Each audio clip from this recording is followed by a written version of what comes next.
I want us to look at our conduct according to First Peter. Our conduct according to First Peter. And the reason being is because if you see here, I have it highlighted in purple, right? I have it highlighted in purple. So one of the things in studying, I like to look for repetition of words, right? Words that repeat.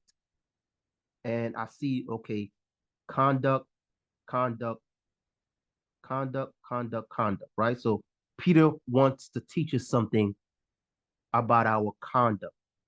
So back over here, I want us to look at this so we could have a better view here. First Peter 15 through 18, and it says, but as he who called you is holy, you also be holy in all your conduct. So our conduct should be holy.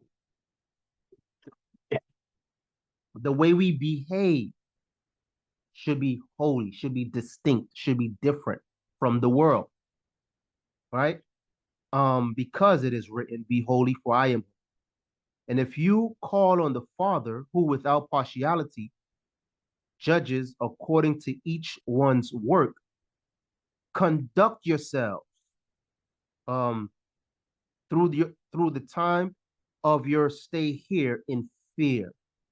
How should we conduct ourselves? Fearfully, right? Fearfully.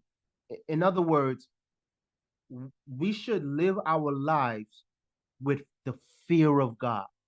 Live our lives fearing God, reverencing God, revering God, holding God in high esteem and high respect, right? Fearing God's displeasure and fearing God's discipline, right? That's a healthy fear, right? We're not afraid like, I can't, no, not like that, but it is a healthy fear, right? We should have a fear of God's displeasure and God's discipline upon us, right? So we are to conduct ourselves on earth in fear, knowing that you were not redeemed with corruptible things like silver and gold from your aimless conduct received by tradition from your fathers. So here we have aimless conduct. So we are redeemed from aimless conduct. So our conduct before salvation was aimless. It didn't glorify God. It didn't edify the believer. It was aimless, right?